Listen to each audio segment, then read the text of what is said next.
Also, the casino. In Tom's video vault this morning, he is taking us back in time to the opening of a Las Vegas gaming giant. It's really a great report. Stick around for that one for sure. It is 6 o'clock. Also, a Southern Nevada gaming giant is celebrating a big birthday, but you might not recognize the casino that started it all. That's where Tom Hawley comes in. In today's video vault, he takes us back in time to the gaming hall that helped create the concept of a local casino. Time now for Tom Hawley and the video vault.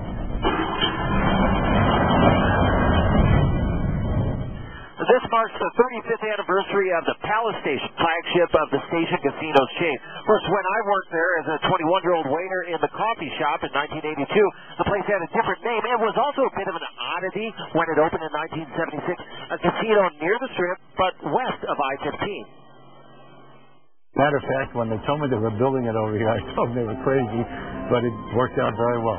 Henry Gager had not quite started his long career at what was first called simply the casino, but he saw it going up. The main owners, Frank Fertitta Jr., Jerome Snyder, and Carl Thomas, must have noticed that in the late 70s, bingo was big in Las Vegas. The paper had multiple ads for bingo parlors in major hotels every day. It got the name Bingo Palace with the addition of the bingo game here, or the bingo parlor. But people soon recognized that it was a full-service casino. And it got the attention of Bernice Boykin, who had been a waitress on the Strip and wanted a change.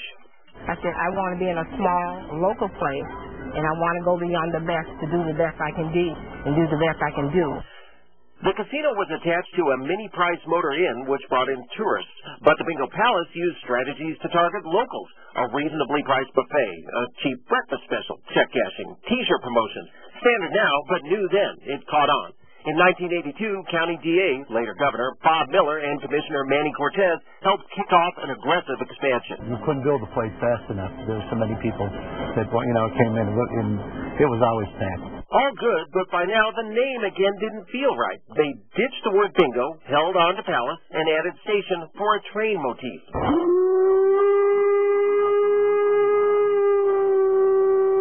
In fact, an authentic 19th century train was brought in on loan for the switch.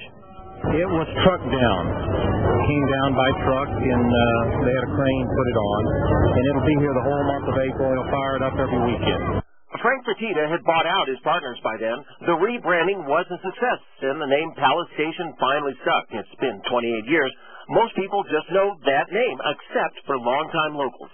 Once they changed the name from the casino to bingo, the customers that we had were still around, and nobody ever let you forget, hey, this is Bingo Palace. We're back now on a live shot, and you can clearly see what used to be the original mini prize here, and there is the original Bingo Palace section. But, of course, it's built out considerably since then.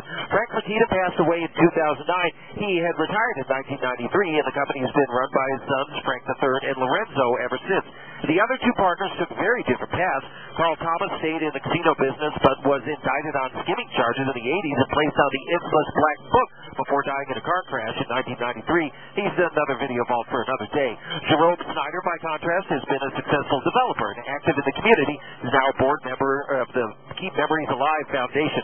Station Casino is now an empire with 14 properties geared mostly towards locals. And, of course, there is still a Bingo Palace inside the Palace Station. Give it, Dana. I just love these great old Vegas stories. It is so funny who you can just bump into in these places. We just ran into Tim Poster's stepdad at Red Rock the other day. That's right. Tim Poster used to own the Golden Nugget along with Tom Breitling. That's exactly right. And those guys were born under a lucky star because they flipped that deal and made a bunch of money just like they did when they had the website. Some would call it luck. Others would call it skill. It is skill. They're very smart men.